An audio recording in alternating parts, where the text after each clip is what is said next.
Boa noite, boa noite. Para quem vai assistir essa live gravada, vamos aguardar um pouquinho para que as pessoas possam chegar aqui na nossa live.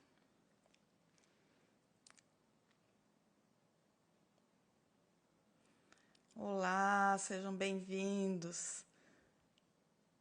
Oi, Josi, saudade de você. Deixa eu só colocar aqui o tema. Fariseu. Esse tema abençoado aqui que o Mateus me colocou no meio da polêmica. Vamos lá, né? Tô acostumada com essas polêmicas. Vamos ver aqui.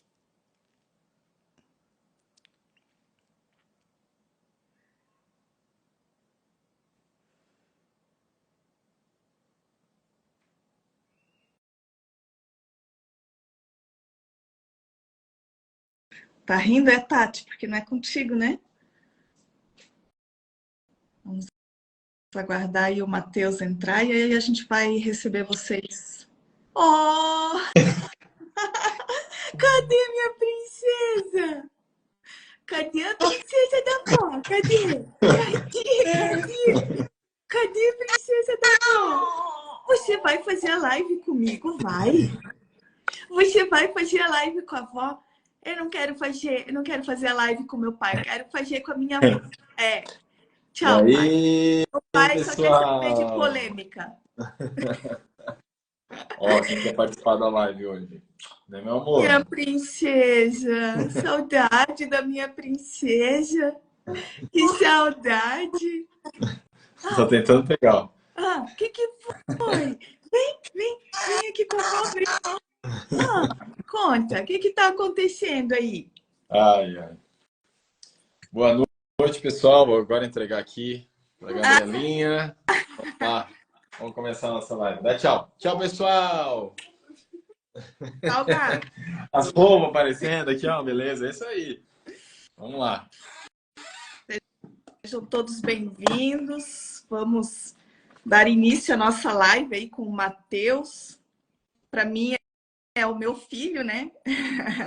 Mateus, vulgo meu filho. Mais conhecido como meu filho, filho da Lu. Vamos lá, vamos aguardar um pouquinho. A gente está aí na Semana Vida Plena, né? Aqui no meu perfil, pelo lançamento do livro. Aqui está ele, lindo, maravilhoso. E a gente tem falado essa semana sobre vários temas que eu abordo no livro, né? Então, na segunda-feira, a gente falou sobre o ativismo religioso e como as nossas dores emocionais podem nos levar ao ativismo religioso, né? Aí, na terça-feira, nós falamos sobre os transtornos emocionais que são ocasionados por uma vida em sobrecarga. Aí a gente falou a respeito da depressão, da ansiedade, burnout, síndrome do pânico, doenças físicas, né, que são resultado de uma vida em sobrecarga. E ontem a gente falou com a Luciana Viana a respeito do autoconhecimento, a importância que o autoconhecimento tem em um processo de esgotamento ou burnout, né? E aí ontem a gente falava que quando nós passamos por um burnout, não adianta somente reparar os danos físicos, né? Mas que precisa identificar aquilo que nos levou ao esgotamento, aquilo que nos levou à sobrecarga. E hoje a gente vai conversar com o Mateus sobre um assunto que também é abordado no livro, lógico que não é o Evangelho de Fariseu, como a gente colocou aqui no tema da live. Mas a gente vai conversar um pouquinho hoje com o Mateus e entender, e isso é algo que eu falo no livro, como a sobrecarga pode nos levar a esse Evangelho de Fariseu. Então, a gente vai entender um pouquinho sobre isso hoje. Mas eu vou deixar o Mateus também falar um pouquinho agora e depois a gente começa a abordar aí o tema. Eu estou tentando achar o meu livro aqui. Esse é o Mateus. Para quem não conhece, esse é o Mateus. Então, hoje a gente vai falar um pouco sobre esse tema, né? Eu acho que tem tudo a ver com o livro, porque o livro ele fala muito sobre a sobrecarga, né? Só que a sobrecarga, ela só acontece quando existe as duas vias, né? Tanto a via da pessoa que está vivendo uma sobrecarga porque ela optou por isso, como também ela se incluiu em um ambiente, em um sistema que contribui para isso. Então, existem as duas vias, né? Na sobrecarga, ninguém é totalmente inocente, porque existem as duas vias, né? Existem a contribuição tanto da pessoa, as chagas, as feridas da pessoa, que fazem com que ela entre num sistema de sobrecarga, como também ela está imersa num sistema, num ambiente onde leva ela à sobrecarga. E aí, a gente, olhando essa música, né, que está em alto, tantas pessoas perguntam, né, sobre o Evangelho de Fariseu, a gente percebe algumas relações dessa música com aquilo que a Bíblia fala sobre ser uma espiritualidade doentia.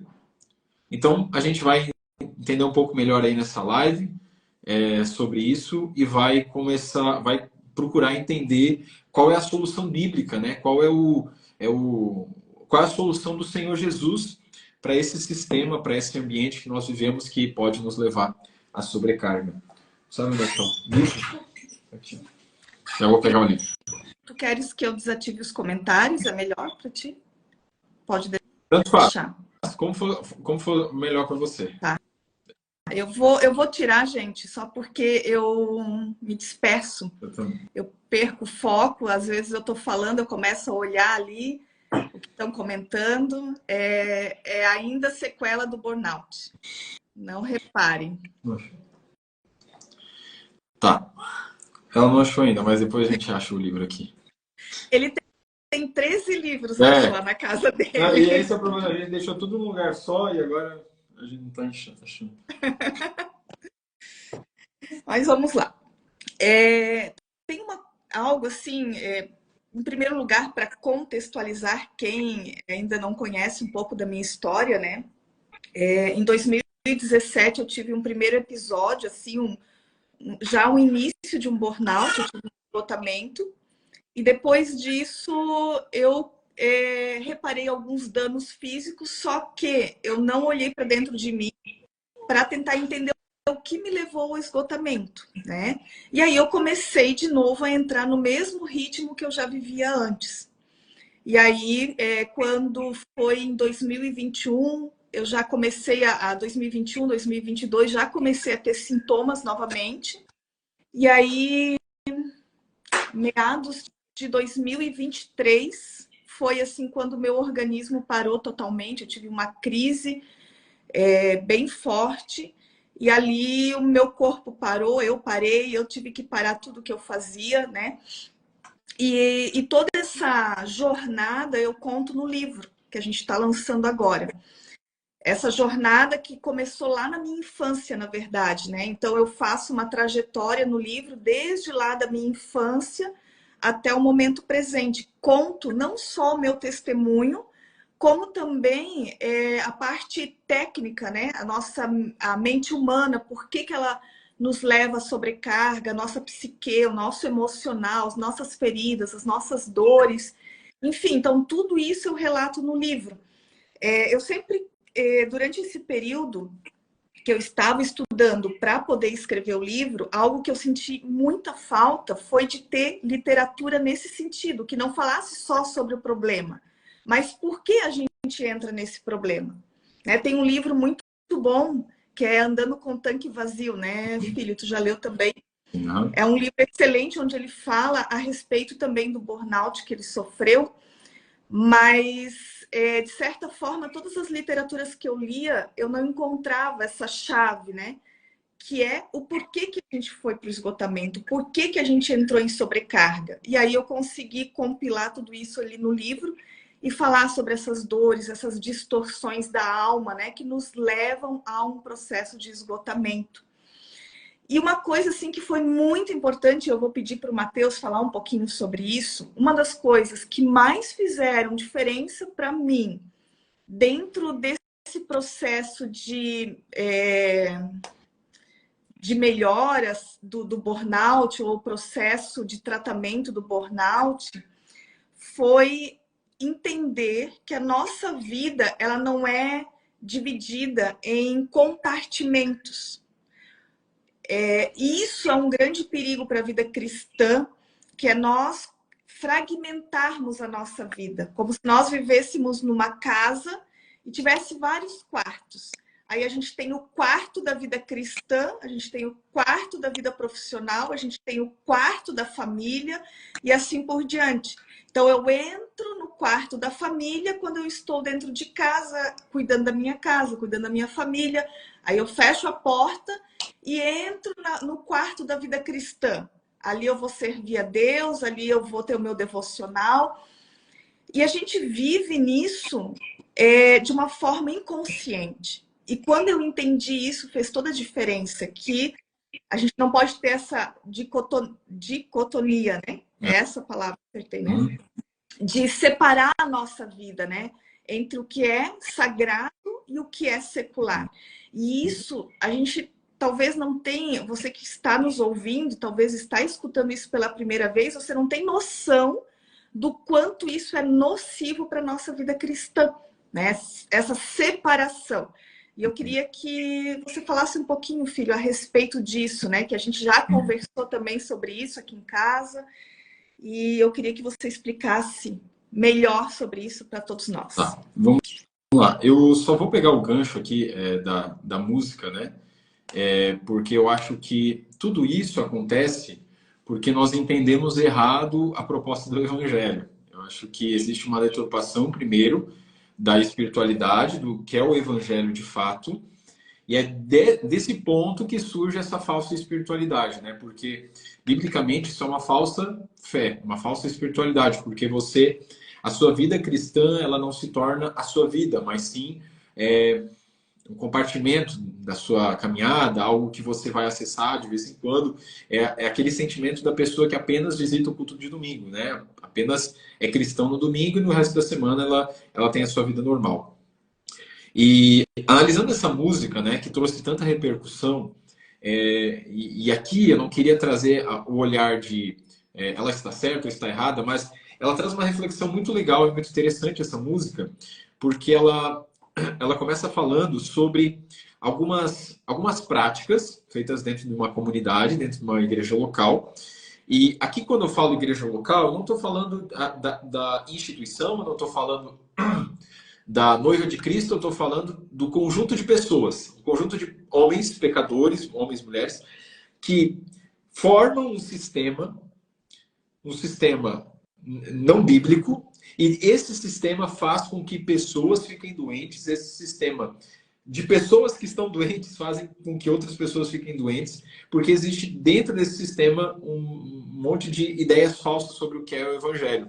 Então, a minha primeira percepção dessa música, que eu acho que às vezes as pessoas vieram aqui para entender isso, é que essa música, ela não está falando da noiva de Cristo.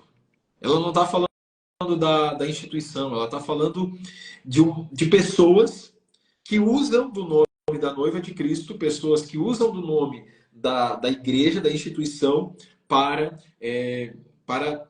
viver conforme aquilo que eles acham que seja a fé cristã. Porque ela cita, né? Fazemos eventos para nós mesmos, estocamos o maná para nós. Oramos por nós e pelos nossos. Então a gente percebe nisso essa construção, né, de que nós nos tornamos dentro desse sistema fariseus, porque a nossa espiritualidade é uma espiritualidade superficial, hipócrita, né? Apesar de que fariseu não necessariamente quer dizer que a pessoa é hipócrita, porque fariseu era um partido, né? Mas é um sinônimo de uma pessoa hipócrita, porque não faz sentido. Nós falamos que amamos uns aos outros e nós só amamos os nossos, né? Nós só amamos aquilo que nos convém. O reino virou negócio, ela cita, e o dízimo importa mais do que os corações. E aqui nesse ponto a gente começa a já entrar nesse sistema que se torna doentio. Porque quando as coisas, os resultados, aquilo que é aparente se torna muito mais importante do que a nossa vida, do que a nossa fé, do que a nossa espiritualidade, a gente começa a entrar numa roda que tende a tornar as pessoas doentes emocionalmente. Por quê? Você começa a voltar o resultado da igreja ou o resultado de um evangelismo em números. Então, se você não apresenta resultados, você não é uma pessoa que está evangelizando. Se você não apresenta números, você não é uma pessoa que está cumprindo o seu chamado. E as pessoas entram nesses sistemas e começam a ficar mais doentes ainda. Então, eu não estou aqui falando da instituição ou da noiva de Cristo, estou falando de pessoas que não entenderam o evangelho e acabam transmitindo isso. Né? Lideranças, enfim, que acabam transmitindo isso. Como mencionei, isso é uma via de mão dupla, porque a pessoa que adere a esse sistema, ela também está doente, ela está primeiramente doente para aceitar esse tipo de sistema, para depois se tornar mais doente ainda.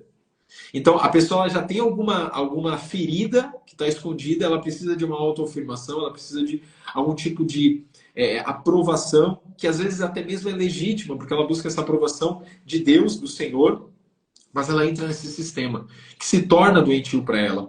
E aqui agora eu quero entrar na palavra, porque essa música ela fala do evangelho de fariseu. E existe um momento em Marcos 7, onde Jesus fala, onde Jesus é confrontado, ele está com seus discípulos, e os discípulos eles não lavam a mão para comer. E aí os escribas e fariseus confrontam os discípulos de Jesus, falando assim, olha, por que vocês não seguem as tradições?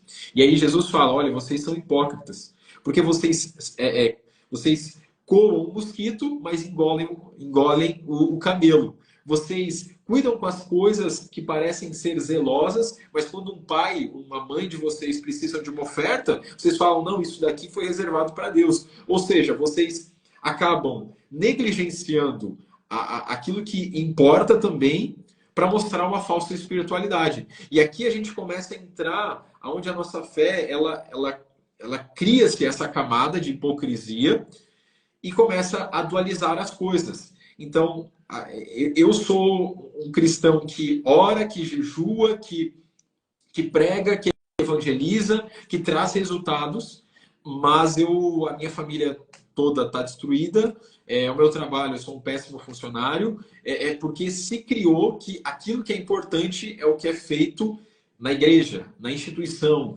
para a instituição. Então a pessoa começa a entrar num sistema que aquilo se torna doentio para a saúde dela e para o entorno dela. Isso não tem nada, na minha opinião, não tem nada a ver com o evangelho e aquilo que a gente lê nas escrituras. Porque o apóstolo Paulo vai falar que quer comais, quer bebais, fazei tudo para a glória de Deus. Então não é apenas você... E, irmãos, aqui eu não estou falando mal do serviço. Eu acho que nós somos chamados para isso. Só que a gente vive em dias em que nós precisamos fazer força para o contraponto, porque existe esse exagero, onde as pessoas são convidadas a abandonar a sua família, abandonar o seu trabalho, negligenciar a sua saúde em prol de um serviço, que talvez nem o próprio Senhor o chamou. Então, eu acredito sim no serviço, eu acredito na igreja, na noiva de Cristo, ela é a noiva de Cristo. Né? Se eu falasse que eu não acreditaria, aí também eu estaria sendo antibíblico. Então a gente não pode negar isso, que a igreja é o lugar onde nós vamos desenvolver o nosso chamado, a igreja é o lugar onde nós precisamos gastar nosso tempo, gastar a nossa vida também. Vai ter dias que nós vamos ter que deixar, talvez, um dia que a gente ia querer assistir alguma coisa, ou a gente queria aproveitar com a nossa família para atender alguém, para cuidar de alguém, para amar alguém, para fazer o serviço, isso vai acontecer. Mas quando você começa a negligenciar, isso é diferente de uma abnegação, de um carregar a cruz, quando você começa a negligenciar, você está indo contra a palavra de Deus. Isso não é a cosmovisão bíblica de como você deve viver. Então, eu acho que aqui começa o problema. Quando você tem uma visão errada do que de fato é o evangelho, assim como os fariseus tinham. Eles não conseguiam enxergar, eles já pararam de entender aquilo que Deus queria deles. Se você for ler na Torá, em Deuteronômio, capítulo 6, versículo 5, o Senhor Deus, quando ele repete a lei para o povo de Israel, o remanescente, aqueles que vieram na geração, da segunda geração, ele fala, amarás o Senhor teu Deus acima de todas as coisas, com toda a tua força, com toda a tua alma, com todo o teu entendimento. Então, eles já entendiam que eles precisavam buscar a Deus e amar a Deus acima de todas as coisas. Só que as regras, essas ordenanças se tornaram muito mais importantes do que o próprio fato de amar a Deus, do que o próprio fato de amar as pessoas, o próximo como a ti mesmo. Tanto que Jesus, ele não dá uma nova lei, ele só revela, ele só traz aquilo que já foi falado. Então, esse é o nosso problema. A gente cai nessa dicotomia quando começamos a olhar mais para aquilo que é aparente, ou parece ser espiritual, ou parece ter aplauso, ou parece ser mais bonito aos olhos das pessoas, do que aquilo que realmente tem valor para o Senhor. E a dicotomia, ela alimenta o sistema, né? Isso que a gente falava da outra vez, assim, que a gente conversou sobre isso, porque ele alimenta o sistema. Eu vou citar assim, um exemplo bem prático daquilo que acontece, eu acho que com a maioria das pessoas. De forma didática, né? Falando ainda ali a respeito, o exemplo da casa. Se eu acho que a obra de Deus ou a minha vida cristã, ela é só um compartimento da minha casa, ela é só uma parte da minha vida, e se eu amo o Senhor e eu quero fazer a vontade dele, eu quero servi-lo de todo o coração, o que inconscientemente eu vou entender? Que só quando eu estou naquele quarto, só quando eu estou naquele compartimento da minha vida, é que eu vou estar glorificando a Deus. Então, como eu quero servir a Deus, como eu amo de todo o meu coração, o que eu vou fazer? Eu vou deixar de entrar mais vezes nos outros quartos ou nos outros compartimentos da minha casa, né? Aqui dando exemplo, né? Eu vou deixar de estar tanto na família, eu vou deixar de estar tão presente no meu trabalho, eu vou deixar de estar tão presente em outras áreas da minha vida para estar mais presente na área que pertence a Deus. Então, a gente começa, por exemplo, vou colocar aqui o exemplo de uma mulher, né? Ela trabalha fora o dia inteiro, ela tem a casa para cuidar, ela tem filho para cuidar, mas se ela tem essa visão de uma vida em compartimentos, essa dicotomia, o que ela vai entender? Eu passei o dia inteiro fazendo um monte de coisas que não eram para Deus. Agora eu preciso servir a Deus. Agora eu preciso fazer mais para Deus. Por quê? Porque ela entende que o resto do dia dela ela estava fazendo as coisas da sua vida cotidiana e não para Deus. Então, como ela ama o Senhor e ela quer servir a Deus de todo o coração, eu vou me desgastar, mas ainda eu vou me levar ao meu limite para que aquilo que eu tenho de tempo à noite ou finais de semana, eu possa servir a Deus com excelência de todo o coração. É claro, como você falou, que a gente não está aqui levantando uma bandeira que é errado servir. Né? E isso, Jesus veio para servir e nós temos que segui-lo, né? E seguir o exemplo dele. A nossa vida deve ser para servir ao Senhor, mas o que a gente precisa entender que esse servir ao Senhor não é somente enquanto nós estamos dentro do ambiente da igreja, mas é servir ao Senhor em todos os ambientes, em todas as áreas da nossa vida. Tem aquele livro lá, A Liturgia do Ordinário, que eu peguei emprestado teu, né? E é algo que me chamou muito a atenção que a autora fala, que isso acontecia muito antes da reforma, né? Antes da reforma protestante existia essa separação, que só servia a Deus quem abandonava sua própria vida para estar integralmente servindo ao Senhor. E a reforma protestante, ela trouxe de volta essa vida integral, que é tão glória para Deus aquele que abre mão da sua vida para estar integralmente na obra, como uma mãe que está trocando a fralda do seu filho. Ela também está fazendo para a glória do Senhor, né? Então, isso faz toda a diferença, né? De a gente ter esse entendimento. E aí, a dicotomia, ela pode, sim, levar a sobrecarga, a doenças emocionais, transtornos, né? Então, é muito sério isso. E aí a gente precisa ter essa renovação de mente, né? Essa revelação de que servir ao Senhor é na nossa totalidade, a nossa vida integral, por inteiro, né? Não só uma parte da nossa vida. Eu acredito também que agora, a gente indo primeiro, começando para esse lado, né? é importante também falar o outro lado, de que existe um perigo muito grande quando nós estamos principalmente sobrecarregados, cansados, esgotados com alguma coisa, com alguma atividade, que é irmos para o outro lado da balança. E que eu acredito que é novamente nós cairmos no erro de criar um dualismo na nossa fé, aonde nós não queremos de maneira alguma nos envolver com algo que vá nos desgastar, digamos assim. E isso continua sendo um problema, porque a grande questão da sobrecarga é quando você não busca em Deus aquilo que você deve fazer. Então, tanto um como o outro, eles são problemáticos. Quando você deixa de fazer, também é problemático. E porque você acaba deixando de viver aquilo que o Senhor deseja para você. Então, por mais que você não esteja cansado, às vezes, fisicamente, mas você não está vivendo aquilo que traz ânimo, aquilo que move a tua vida, já não te move mais. Então é perigoso também a gente ir para um outro caminho, aonde e é importante ressaltar isso nessa live, porque às vezes a pessoa pode falar assim, beleza, então eu entendi, então não é para mim me envolver em muita coisa, não é para mim, muito pelo contrário, é para se envolver com aquilo que o Senhor te chamou para fazer. Porque no Senhor não existe sobrecarga, o fardo dele é leve.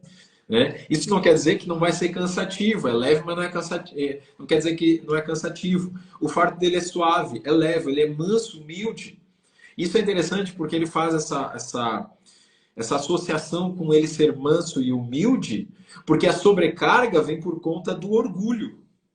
Quando você é humilde, você não fica sobrecarregado, porque você não quer assumir aquilo que não é seu. Você não precisa fazer aquilo que os outros esperam de você. Você só fica sobrecarregado, você só fica com essa cara em que o Senhor não te entregou, quando você começa a fazer coisas não para o Senhor, mas para você mesmo. Então, quando você vive aquilo que o Senhor deseja, se torna leve, porque você vive para servir, você se torna humilde como Senhor. Então, o Senhor Jesus foi o que mais serviu as pessoas, ele se gastava, se deixava gastar. O mesmo acontece com Paulo, ele fala, eu me gasto, me deixo gastar por amor a vós. Mas isso não quer dizer, e não faria coerência nenhuma, se isso colocasse em xeque a sua saúde, a sua família. Não faria coerência, porque Deus ele não é um Deus onde ele vai te usar num lugar e amaldiçoar, permitir que o diabo ataque em outro lugar da tua vida. Não faz sentido isso. Então, existe um caminho que não é nem o relaxo com a comunidade local, com o serviço local, com o serviço à sua volta, que demanda de você, mas também que ele vai ter coerência com aquela pessoa que vive a sua vida e parece que ela não tem tempo nem para respirar. Eu acho que existe um equilíbrio que é dado por Deus nisso tudo. É quando a gente encontra aquele serviço que o Senhor nos chamou, aquele serviço na comunidade que o Senhor nos chamou, sabe? Porque a igreja precisa se mover, né? A igreja precisa evangelizar, a igreja precisa cuidar de pessoas. É o corpo de Cristo, a noiva de Cristo, então ela precisa de pessoas, né? Se todo mundo começar a pensar que é ruim, vai sobrecarregar, a igreja para, o corpo de Cristo para. Então, nós não podemos pensar assim. Contudo, é perigoso também falar que a igreja precisa de você. Deus não precisa de você. Deus, ele pode fazer tudo. Ele converteu Paulo sem ninguém. Ele apareceu para Paulo. Então, tem essa questão de que às vezes cria-se a narrativa de que Deus precisa de você. Se você não se colocar à disposição, você vai estar falhando com o Senhor e Deus vai levantar outro, né? Então, essa narrativa é construída como se fosse assim meu Deus, se eu não fizer, eu não posso nem dormir, porque Deus precisa de mim. Contudo, por outro lado, Deus conta com a gente. Né? E Deus nos chama, nos convida. E esse é um convite de pai para filho. É mesmo que um pai chamar o filho para vir ajudar a cortar a grama. Né? Você não está praticamente cortando a grama, é o seu pai que está fazendo. Mas você está ali, está participando. No caminho você está junto com ele. Mas isso não vai te cansar, não vai te sobrecarregar. Porque o seu pai sabe o que é melhor para você. Então, a gente tem que tomar cuidado em olhar para Deus como um Deus que exige de nós, né? Como se Deus, você tem que se matar agora, mas também, por outro lado, também não podemos olhar para Deus como um Deus que nos quer no sofá deitados o dia todo, esperando as coisas acontecerem, né? Existe um equilíbrio nisso tudo. Existe um equilíbrio dado por Deus. Tem uma frase que o Dr. Jonatas Leone fala, né? Que Deus nos convida a não trabalhar para Ele, mas com Ele, né? E é algo tão simples, mas que faz toda a diferença. Porque Deus, ele não quer trabalhadores, ele quer filhos, né?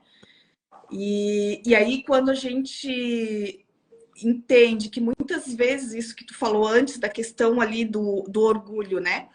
Quando nós estamos feridos emocionalmente, quando nós estamos ainda com muitas dores que não são tratadas dentro de nós, nós começamos a ir para o excesso, a ir para a sobrecarga, para quê? Para receber a valorização, reconhecimento, porque de alguma forma isso vai alimentar a nossa alma, né?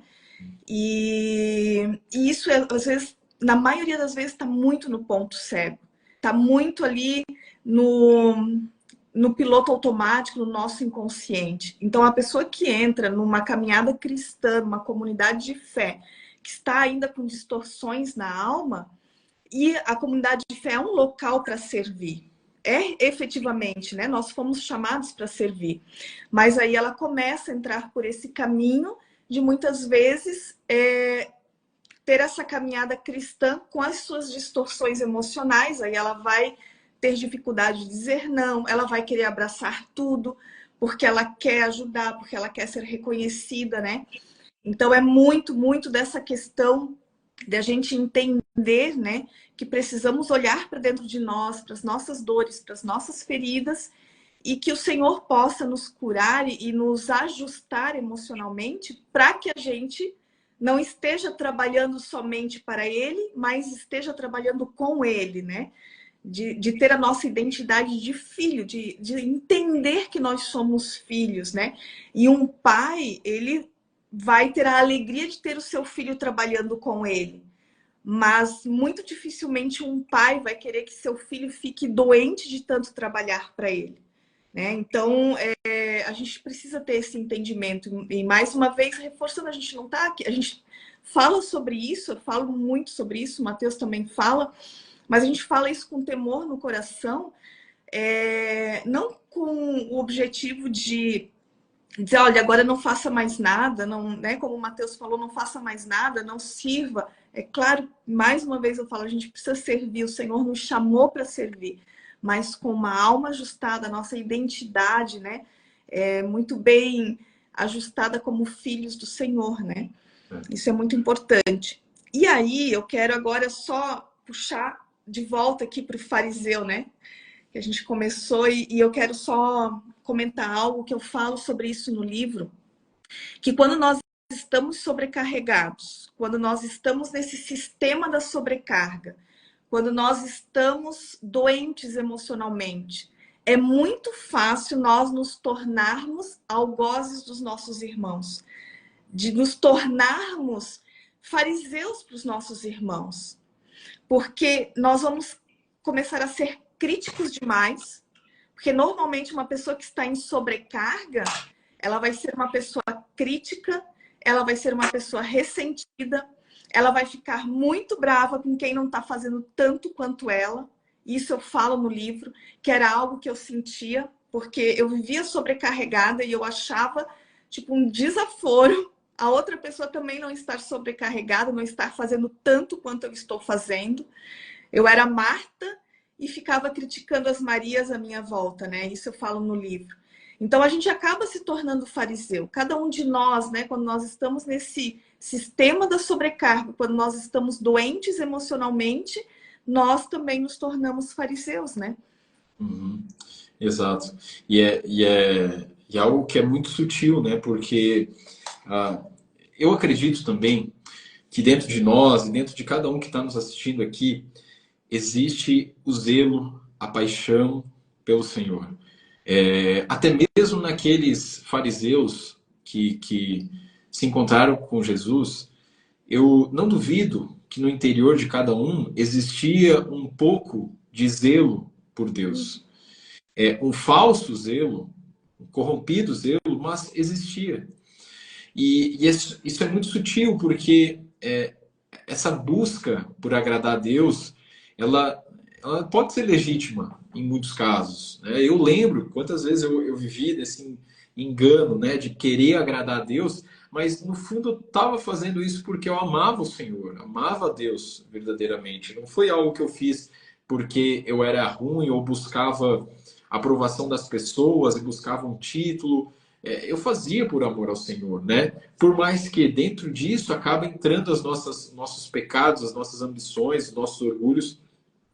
Então, existe legitimidade nisso. Contudo, existe uma oração que o salmista faz no Salmo 139, que no versículo 23 e 24, que ele fala assim: sonda-me, ó Deus, conhece-me, vê se há em mim algum caminho mau e conduz-me para o caminho eterno. Então, esse é uma oração e é algo que nós devemos fazer constantemente dentro de nós. Porque é muito fácil, como o Senhor Jesus mencionou, ficar falando do pecado do outro e não perceber que existe uma trave, né, diante de nós. E às vezes a gente fala e fala, e até mesmo eu, assim, hoje percebo quantos erros que eu cometi recentemente, assim, né? E hoje eu me corrijo meu coração diante disso. Nós precisamos estar numa constante correção interior, porque principalmente quando nós estamos feridos, é muito fácil nós sempre acharmos culpados ou sempre acharmos problemas em tudo. Tanto a pessoa que está talvez chateada com algo que fizeram para ela, como uma pessoa que está chateada porque alguém deixou de fazer alguma coisa para ela. Então, aquela pessoa, ela se sobrecarrega com esses pensamentos, e eu acho que essa é o grande problema, né? Porque a nossa sobrecarga, ela começa aqui. Às vezes o problema não é físico, né? É muito mais mental. Então você fica pensando e planejando e aquilo entra no seu coração e você fica maquinando aquilo dentro de você. Então essa doença na alma, né, de você estar ferido, machucado, você deve buscar no Senhor, entender esse ponto cego, né? O meu carro, ele tem, quando passa um carro aqui, ele está no ponto cego, ele me avisa. Ele avisa que tem alguém no ponto cego aqui. E se não tem esse aviso, eu não vou conseguir enxergar. E o mesmo acontece em oração. O Espírito Santo, ele nos ajuda, ele nos conduz. Sabe, dia após dia, ele vai nos mostrando algumas coisas que nós cometemos, porque o nosso coração é inclinado à maldade, o nosso coração é inclinado ao pecado. Então, nós devemos tomar cuidado com isso, porque é muito fácil a gente errar com os outros, é muito fácil a gente errar com os nossos irmãos. Nós sempre vamos estar certos, sempre a gente está certo. A gente sempre está acreditando que nós estamos certos. Então isso é muito perigoso, porque isso não torna o nosso coração ensinável. E cai-se no erro, né, de você ficar ainda mais sobrecarregado. Fugindo da sobrecarga, você se torna ainda mais sobrecarregado. Porque aí você se consome internamente, você deixa que isso, né, permaneça no seu interior. Então nós corremos esse risco. E a gente entender também, como tu falou, que cada irmão na fé carrega suas próprias dores, sua própria história, suas próprias feridas. E muitas vezes, como tu falou, as pessoas elas se sobrecarregam ou muitas vezes querem que os outros também estejam sobrecarregados por zelo mesmo, por amar ao Senhor, por zelo pela obra. E aquilo ela está fazendo realmente de coração, né? Por isso que a gente tem que também ter muito cuidado e temor da forma como a gente vai falar, né? Essas coisas. E a pessoa ela precisa ter uma revelação, um entendimento, uma renovação de mente para entender que muitas vezes esse excesso que ela está fazendo, ela está vivendo, essa sobrecarga que ela está vivendo, essa sobrecarga que ela está impondo a outros, esse sistema que ela vive, né, esse ciclo doentio que vem da própria alma dela, de dores, de distorções emocionais. E esse sistema, essa cultura, esse ciclo doentio não é fácil assim de mudar, né? De interromper isso, porque nós somos pessoas feridas e vamos continuar feridos de certa forma, né? Então é algo que talvez, eu não sei se uma hora vai mudar essa situação, né? De ver essa sobrecarga, esse excesso na caminhada cristã de muitos irmãos, né? É, e, Mas eu e existe um fator também muito importante, é que é o ambiente que a gente é exposto também, né? E que a gente permite ser exposto. E uma pessoa, vamos pegar aqui um caso de um relacionamento, né? A pessoa, ela foi lá, entrou em um monte de relacionamento, né? Que a pessoa traiu ela, a pessoa machucou ela internamente, a pessoa traiu ela de diversas formas, abusou dela emocionalmente, psicologicamente. E aí, quando a pessoa vai fazer uma escolha, ao invés de ver os sinais, né, que ela viu no passado, né, desses abusos, dessas coisas, ela se entrega, né, na primeira chance, ela se entrega novamente. Isso é muito perigoso porque corre os dois riscos, né? Você passou por um trauma, né? Vamos supor aqui um trauma eclesiástico dentro da igreja. Você foi lá, abusaram de você, no sentido de, poxa, botaram pressão psicológica, você não se sentia bem nesse ambiente, era um ambiente tóxico, você não podia falar não, as pessoas te julgavam. Então, era um ambiente tóxico, uma comunidade tóxica. E ao invés de você agora entender que foi um caso isolado, foi a situação isolada, foi uma comunidade que aconteceu isso, ao invés de você olhar por esses olhos, você começa a entender que sei lá, ou você generaliza, existem esses dois problemas, ou você generaliza e não quer mais se expor a esse ambiente, então você não quer mais ir para a igreja, você não quer mais se envolver com ninguém, você não quer mais ter amigos, porque você acha que todo mundo vai fazer isso com você, mas também corre o risco de você querer entrar na primeira igreja que você vê pela frente, não entendendo os sinais e aquilo que aconteceu no seu passado. Então, existe esse cuidado, né? A pessoa ferida, você que está me escutando aqui, você foi ferido, você tá, porque você passou por uma sobrecarga, né? E como eu mencionei, é um sistema, né? O sistema, ele tem dois culpados, geralmente. A pessoa que se expôs a essa sobrecarga, mas também, às vezes, o sistema que te colocou dentro dessa sobrecarga. A intensidade dessa sobrecarga vai ser ditada do quanto essas duas coisas foram intensas entre si, né? Então, se tem um ambiente, né? Vamos dizer, uma comunidade, o seu trabalho, que exige muito de você, e você já é uma pessoa que não consegue dizer não, qualquer coisa você quer se envolver, você vai sobrecarregar muito mais. Então, você vai sair ainda mais ferido desse ambiente.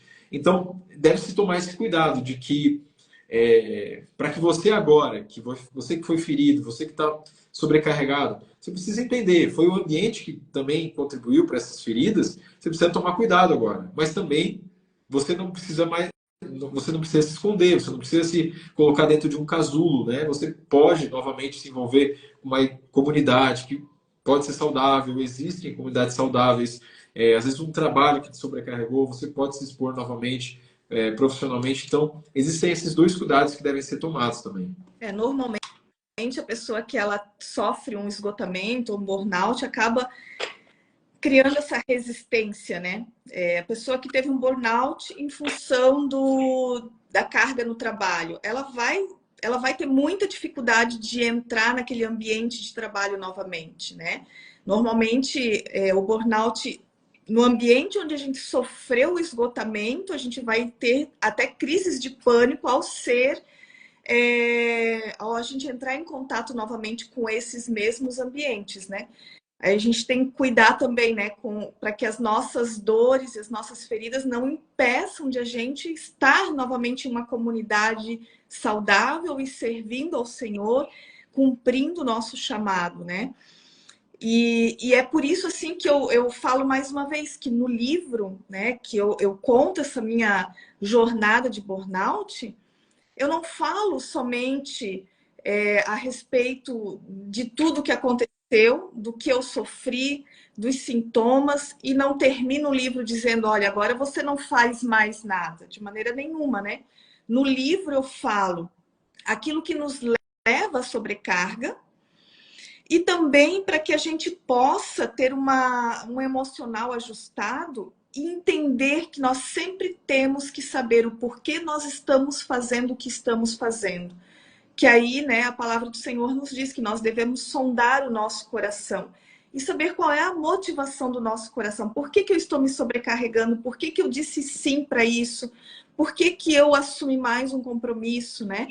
Então, a questão não é se isolar, não é, agora não estar mais em uma comunidade de fé, não é estar mais agora fora da comunhão com os irmãos, mas é estar com o nosso interior ajustado para que a gente continue cumprindo o chamado que o Senhor tem para a nossa vida, né? Exatamente. Então, esse equilíbrio ali, eu acho que, mais do que tudo, né, nós precisamos entender que temos um chamado. O Senhor nos chamou para algo.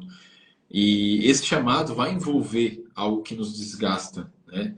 Então, se nós paralisarmos diante da primeira circunstância, talvez não seja a primeira, a segunda, a terceira, mas se nós paralisarmos diante dessa circunstância, nós estaremos deixando de viver aquilo que o Senhor nos chamou para viver. Então, isso é muito grave, porque aquilo que o Senhor nos chama para viver é o que move a nossa alma, é o que move a nossa vida. Então, por mais que você, né, citando essa questão da sobrecarga que você passou, mas ao mesmo tempo é muito fácil, né, a gente às vezes pensar assim, então eu não vou mais me envolver. Muito pelo contrário, o Senhor te chamou para se envolver, o Senhor te chamou para fazer isso. O problema foi que a maneira que foi feita é que não era a maneira saudável. Então, existe agora uma reconfiguração de como deve ser feito, a partir de que coração que vai ser feito essas atividades, tudo isso, para que depois você volte a fazer, né? O nosso chamado depende disso. A nossa vida cristã, ela foi projetada para o serviço. Nós vamos nos cansar, nós vamos ter momentos de desânimo, assim como o apóstolo Paulo teve, mas nós não podemos comprometer a nossa saúde, tanto emocional, psicológica, enfim. Amém. Então, gente, é isso. Eu acho que a gente falou todos os pontos ali que a gente se propunha a falar, né? Sobre a dicotomia, o perigo dessa vida em compartimentos e principalmente como a gente vai cumprir o nosso chamado em Deus, né? Sem ter um esgotamento, né? Então, eu acho que ficou bem claro, né? Que nós devemos sim servir ao Senhor, esse é o nosso chamado, mas que a gente não deve ter essa vida em compartimentos, essa dicotomia, separar a vida cristã da vida familiar, da vida profissional, tudo, quer comais, quer bebais, né? Não é? Ali está falando de algo do nosso cotidiano, do nosso ordinário, né? Fazer tudo para a glória do Senhor e principalmente ter o nosso interior ajustado, a nossa alma ajustada, né? Então, assim, eu quero convidar a todos que estão aqui, a todos que estão no meu grupo, lá no WhatsApp, aqueles que vão assistir a live gravada, né? Que vocês possam adquirir esse livro, que vocês possam ler, né? Essa obra, que vocês possam ler essa obra, que o Espírito Santo possa, através da leitura desse livro... Aí, ó. Olha só, hein? É a parte mais importante do livro. A parte mais importante do livro é o endosso do Mateus. Ai, ai. Que o Espírito Santo possa, através desse livro, trazer revelação para vocês daquilo que Deus tem para cada um, né? Que é uma identidade de filho, que é ter o Senhor como Pai, que é trabalhar com o Senhor e não para o Senhor. Eu confesso que nesse livro eu coloquei, eu acho que o meu coração ali, porque enquanto eu escrevi o livro, eu estava passando pelo processo ainda do burnout, ainda estou em remissão dos sintomas, ainda tomo medicação, né? E enquanto eu escrevi o livro, passava também por situações difíceis, até de resistência àquilo que eu estava escrevendo, àquilo que eu estava falando no Instagram, né, no meu perfil. Então, eu quero dizer para você assim, que realmente vale a pena você ler esse livro. Tenho certeza que vai fazer diferença na sua vida.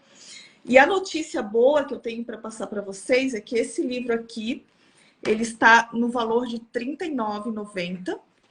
Só que a Plenitude, a distribuidora Plenitude, está vendendo ele com 30% de desconto, né? Ele está com exclusividade hoje apenas na Plenitude e está sendo vendido vendido a R$ 26,50. Então, Já assim... está no ar? Oi? Tá no ar? Já está. O link dele, antes de começar a live, eu coloquei o link dele lá na minha bio, né? Então, você corre terminando a live, vai lá na minha bio, clica no link, já está ali, já está disponível, ele está em pré-venda. O que significa a pré-venda? Significa que eles não estão com o livro físico lá ainda, mas que no momento em que você adquirir o envio pela simulação que eu fiz ali, o envio está para dia 4 de março, semana que vem já, né? No dia 4 de março eles fazem um envio, porque o livro ele está em trânsito entre a editora e a Plenitude, né? Então tá pertinho, semana que vem eles já vão encaminhar. Então, como o livro está em pré-venda, ele está por esse valor de R$ 26,50. Então, eu quero aqui já oficialmente lançar o livro para venda, né? É o primeiro momento que publicamente está sendo informado sobre a venda dele. E vale muito a pena, assim. Eu tenho certeza que vai fazer diferença na vida de muitas pessoas. Só o Senhor sabe quantas lágrimas foram derramadas e quanta oração foi feita, né? Por conta desse livro. E eu queria, filho, que tu orasse, né? Orasse agora por esse livro, para que essa mensagem chegue, né? Ao maior número de pessoas, que a mensagem que ele carrega possa fazer a diferença na vida de muitas pessoas. Bem, eu só queria comentar algo aqui para a gente finalizar também, que é o seguinte, eu também, né, para quem não sabe, passei por um processo bem parecido, não documentei isso, mas foi muito parecido, e algo que o Senhor tem falado muito comigo nesse tempo, foi aquela passagem de Pedro, né, onde Pedro está diante do Senhor Jesus, e Jesus pergunta: Pedro, tu me amas? E por todo esse tempo onde eu estava passando por esse processo difícil de sobrecarga, né, onde, como eu mencionei, eu era aquela pessoa que foi para o extremo, né, achava que o serviço não era algo que era bom, porque isso me deixou doente. E eu acho que esse é o risco que nós acabamos tomando, né? Esse olhar sobre o evangelho de que o serviço é ruim, porque ele nos machucou, ele nos feriu. E essa passagem para mim sempre foi muito difícil, né? Porque Jesus perguntando: Pedro, tu me amas? Então trabalha para mim. E aí eu sempre tive muita dificuldade nesse tempo. E hoje eu percebo que o Senhor ele tem ministrado novamente no meu coração sobre esse texto e me mostrado que ele me chamou para trabalhar, ele me chamou para executar aquilo que ele tem para mim. E é naquele momento onde Pedro estava ferido, Pedro estava machucado, Pedro estava sem esperanças, Pedro já não tinha mais forças para seguir em frente. Inclusive eu postei no meu perfil que Pedro ele até mesmo usa um verbo diferente ali para amor, mencionando que Jesus, eu não te amo tanto quanto eu imaginava. E eu acho que quem foi ferido, quem passou por um momento de sobrecarga, quem se magoou, eu acho que sente muito isso, né? Jesus, eu acho que eu não te amo tanto assim, eu acho que não era bem aquilo que eu imaginava. E eu quero falar para essas pessoas que talvez estão se sentindo assim, que é uma fase e passa. Só que cabe a você entender e compreender que esse processo vai ou não se desenvolver na medida que você se expor a ser curado. É o mesmo que você vai no médico, né? Você vai no médico. Eu sou uma pessoa que eu tenho muita dificuldade de ir no médico, eu não gosto de ir no médico. Só que se eu não for no médico e me expor e falar aquilo que eu tô passando e aquilo que eu tenho, eu não vou ser curado. Só que existe um porém. Na maioria das vezes, quando você tem uma doença crônica, você não é só uma vez que você vai no médico. É uma, duas, três, quatro, cinco, seis, sete. É um tratamento. E esse é o nosso problema. A gente fica questionando: Deus, por que tu não me cura? Por que isso não passa? Por que essa dor, essa angústia ela não passa? Porque é um processo. Porque é um tratamento que Deus está fazendo. Então, esse tratamento ele só funciona na medida que você se expõe. E hoje eu olho para esse texto e eu entendo o que Jesus estava falando para Pedro. Pedro, porque Pedro ele estava pescando. E quando Jesus ele chama Pedro, ele estava pescando pela primeira vez. E ele fala: Pedro, agora tu serás pescador de homens. E aí ele volta a pescar, Pedro. E eu imagino que Pedro ele já tinha desistido dessa ideia. Ele pensando assim, eu não sirvo mais para isso. Eu não sirvo mais para ser pescador de homens. Porque a gente se decepciona, a gente pensa assim, não, eu acho que não sirvo mais para trabalhar nesse ramo, eu não sirvo mais para trabalhar nessa área da igreja, eu não sirvo mais para trabalhar na igreja. Porque você se sobrecarrega, você perde as esperanças. Você pensa que acabou, você pensa que não tem mais jeito para você. E é isso que Pedro estava passando. Ele volta a pescar, é ele que recomenda aos discípulos, falando, eu vou pescar. Porque eu acredito que Pedro já estava sem esperança sobre o seu chamado. E naquele momento, Jesus, ele realinha o coração de Pedro, falando, Pedro, tu me amas? Então apacenta minhas ovelhas. É como se Jesus estivesse falando, Pedro, tu me amas? Então volta para o lugar que eu te chamei. Sabe, irmãos, você está passando por uma fase, por um momento, não é o ponto final. Não terminou. Não acabou nesse momento. Agora é um processo de você entender, existe cura, uma cura que vai ser exercida no seu coração. Você precisa passar pelo processo, você precisa se expor. E esse livro aqui, ele pode ser uma ferramenta na sua vida. E às vezes a gente pensa assim, mais um livro, mais uma coisa, mais um... Irmãos, isso daqui é algo que foi criado a partir de uma pessoa que viveu tudo isso, passou pelo processo. E o apóstolo Paulo vai falar, né, para chorarmos com aqueles que choram, porque aqueles que choram, né, eles entendem a nossa dor. Aqueles que choram entendem aquilo que a gente está passando. Então, se você está passando por um momento de sobrecarga, por isso que o título do livro, né, Jesus não te chamou para isso. Jesus não te chamou para viver aquilo que talvez você esteja vivendo e está te trazendo dor. Talvez algo que você está vivendo que não é um evangelho verdadeiro. E você só vai conseguir, entenda isso, você só vai conseguir voltar a viver o seu chamado. Assim como Pedro foi chamado, só vai conseguir viver o seu chamado a partir do momento que as suas esperanças forem renovadas. A partir do momento que você permitir o Senhor te curar. O Senhor, você precisa se expor e na medida que você expor, você vai ser curado. Mas você precisa entender algumas coisas no seu interior. Não adianta você querer voltar para o lugar onde você acredita que o Senhor te chamou se você não entender aquilo que te levou ao caminho errado. Porque você não estava caminhando, talvez, no caminho que o Senhor tinha te chamado. Aconteceu isso porque você trilhou pelo caminho errado, você tomou o caminho errado. Então, agora o Senhor precisa ministrar o seu coração, identificar o caminho que você tomou, o quanto ele estava errado, por que ele estava errado, para agora você trilhar o caminho correto.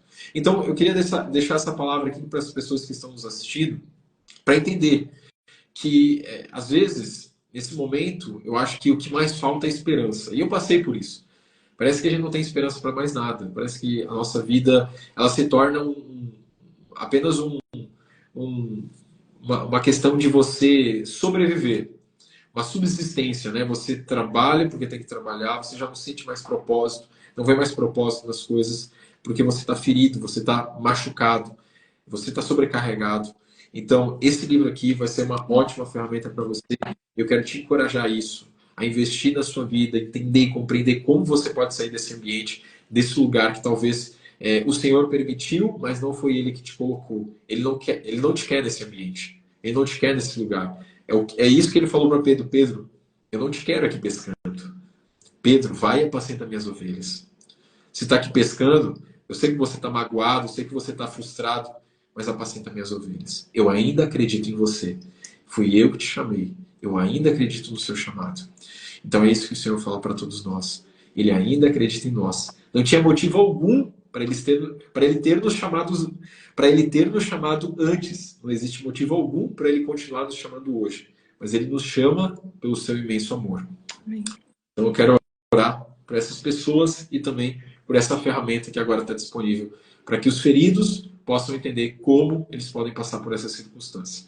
Senhor Deus, eu quero orar nesse momento pelas pessoas que nos assistiram, pelas pessoas que estão assistindo, talvez alguns com lágrimas nos olhos, outros com mágoas no seu coração, pedras que estão afastando elas da comunhão dos santos, da comunhão, Senhor, com os irmãos, porque elas se feriram com palavras, se feriram com atitudes de pessoas que talvez levaram elas à sobrecarga, mas que o Senhor nessa noite possa mudar, Senhor, o ânimo dela, que o Senhor possa mostrar para ela, Senhor, que o Senhor tem algo para ela, o Senhor deseja que ela não esteja nesse ambiente de mágoa, de ressentimento, mas que ela venha viver aquilo que o Senhor tem para ela.